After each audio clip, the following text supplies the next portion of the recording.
Já que estamos no Novembro Azul, por que não apresentar um livro que tem essa cor como título? Lo que tenemos para hoy, Sanchos e Dulcineas. Eu sou a Larissa Bertolino, você está numa Garota Quixotesca. Parte essencial desse canal, além de outras variações, sempre tem algum texto originário da língua espanhola. E hoje nós vamos falar do autor mais importante da Nicarágua e que acabou marcando a língua espanhola no século XIX.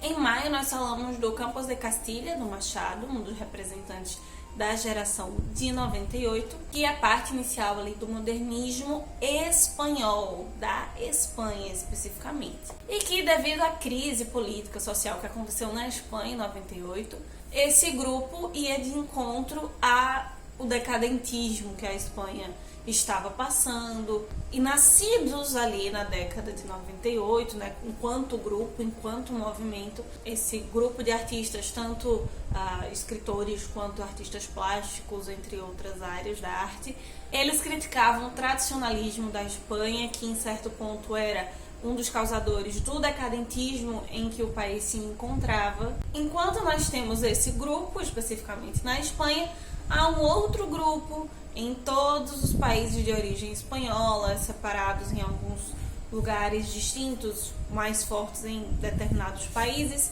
produzindo algo que misturava o simbolismo junto com o parnasianismo e outras estéticas e que foi denominado de modernismo hispano-americano. Alguns historiadores, pesquisadores da área, como a Linda Hutton e o Rafael Ferreira, por exemplo, colocam a geração de 98 e os modernistas como duas faces do modernismo espanhol, como se uma delas fosse a versão masculina do modernismo e o outro a versão feminina. Nessa versão feminina, o nome principal era o Rubén Darío, um poeta, jornalista, diplomata nicaragüense que foi o mais influente do século XIX, inclusive influenciando grande parte dos movimentos que iriam surgir no século XX. Por mais que o Rubén Darío seja o pai do modernismo hispano-americano, seria um pouco imprudente nós já o ligarmos de cara aos pais do modernismo ocidental, como Joyce, o Proust, Thomas Mann. Sua estética exatamente estaria muito mais voltada a uma espécie de simbolismo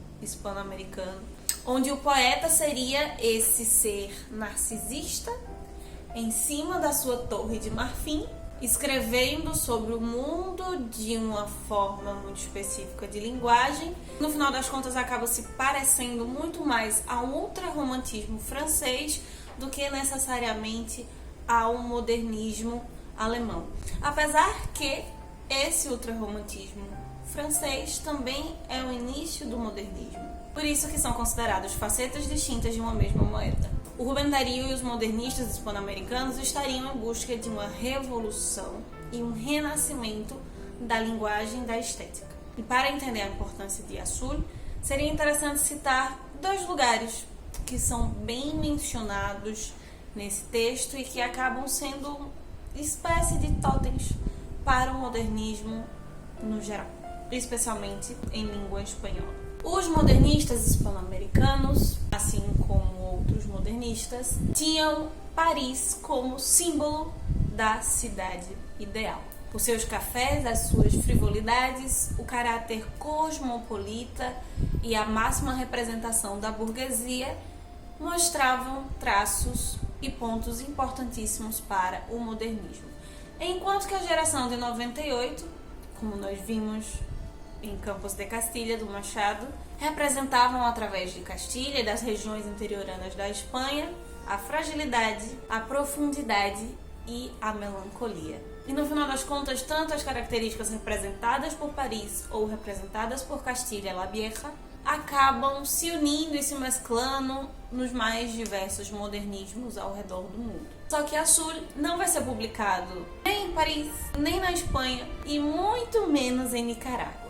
Darío publica em 1888, no Chile, a obra que vai ser composta por alguns poemas e alguns contos. Nestes textos nós encontraremos cosmopolitismo, exotismo, individualismo e pessimismo exacerbado, melancolia, solidão e um esteticismo que acaba englobando todas essas características. Dario não entra na geração de 98 simplesmente pelo fato de não ser espanhol, apesar de os seus escritos e a sua arte influenciar em parte, pelo menos a ponto de crítica, os intelectuais de 98, mas especialmente porque a sua visão cosmopolita de todas essas características dentro da sua obra, mas especialmente porque estes textos vão se basear em 3 características que nem tocariam a geração de 98 de nenhuma maneira: a sinestesia, a matização e o colorido simbólico. Não à toa nós poderíamos dizer que Dario, sem sombra de dúvidas, é um dos grandes influenciadores na obra de García Lorca.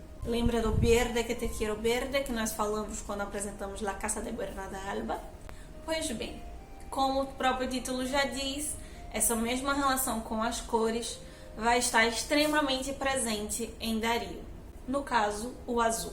Para Dario, o azul representaria a visão da linguagem como sendo o próprio duplo do mundo, muito além da mímese. Por mais que, como os outros simbolistas, ele possua musas extremamente brancas, quase cadavéricas, ao seu redor sempre estará reverberando o azul, a linguagem pela qual essa musa se manifesta. Neste texto nós vamos ter os mais diversos substantivos sendo adjetivados por essa cor.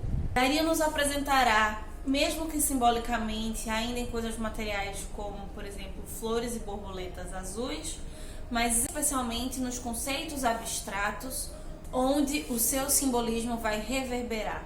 Afinal, para ele, azul seria a cor do amor, dos sonhos, da imortalidade. Tudo aquilo que for arte e consecutivamente nos enobreça, pertence ao espectro azul do Rubem Dario. Azul acaba sendo a cor do simbolismo e, consecutivamente, do modernismo hispano-americano, por simbolizar a língua na sua capacidade máxima, o experimentalismo e toda a maneira e toda a capacidade de infinito que a língua aborda. Não à toa, esta virada entre o século XIX e o XX, principalmente por influência do romantismo, é um momento de bastante experimentalismo linguístico e artístico. Nos 14 poemas e 20 contos, como La Aurora, La Caverna, El Viento, Andes, La Tigre de Bengala, a cor azul vai estar ali representando tudo que há de abstrato, mas especialmente essa nova arte, essa nova forma de ler o mundo. E talvez o que fique muito delimitado do início ao fim da obra é que talvez a maior beleza azuesca, que se possa dizer, dentro da percepção do Rubem Dario, seja da própria América. Afinal de contas, para ele, a América teria um tom de azul diferente, que nenhuma arte, que nenhum outro lugar, que nenhum outro substantivo poderia adjetivar-se da mesma maneira. Você já ouviu ou já leu o Soneto das Vogais, do Rimbaud? Lembra que eu falei que os simbolistas acabaram sendo essa ponte entre o romantismo para o desenvolvimento do modernismo? Na França, o Rimbaud escreve nesse período o Soneto das Vogais, onde ele diz a cor de cada uma dessas 5 letras. O A seria preto, o E branco, o I vermelho, o O verde e o U azul. Isso como o exemplo mais inicial do colorismo simbólico, da matização com a sinestesia, e que acaba tentando mostrar que, assim como os quadros, a poesia também pode ser reelaborada, refeita com cores novas, através de uma maior liberdade poética. Por ser tão contraditória, por estar tão relacionado ao parnasianismo, às regras de métrica, de estética muito fechadinhas. O azul talvez não seja só um simbolismo do que é linguagem para o Rubem Dario, para o que representa a literatura latino-americana, a influência da Europa na literatura, na poesia americana e a tentativa de desvencilhamento da Europa nesse momento, mas talvez seja apenas uma declaração explícita de que nós nos construímos e nos constituímos através de linguagem e que podemos, em pequenos detalhes, mudar o significado das coisas e de nós mesmos. Então é isso, meus queridos cavaleiros andantes. Esta é a nossa resenha de Azul, do Rubem Dario. Se você que já leu essa obra tem algum comentário pertinente que acha que eu não fiz e deveria ter feito, Comenta aqui embaixo e me diz pra você qual são as cores das suas vogais, ou se quando você pensa em linguagem, em letra, isso tem alguma imagem. Pra mim, literatura, letra, linguagem se escrevem com letras douradas, cheias de muito glitter. E pra você? Te espero aqui na semana que vem para nós conversarmos mais uma vez sobre boa literatura aqui no YouTube, e durante a semana nos encontramos lá no Instagram. Enquanto isso, possamos continuar saindo da biblioteca e vendo muito além dos Manhãs de Vento. Valeu! Você prefere poesia ou prosa? Este é o segundo vídeo de poesia em língua espanhola neste ano. E se você é do time poesia, você pode conferir o outro vídeo nessa categoria que foi lançado esse ano, que foi o Campos de Castilha, além de outras obras de poetas que nós também já apresentamos aqui, como italianos e brasileiros, por exemplo. Fico te aguardando no vídeo que você escolher conferir.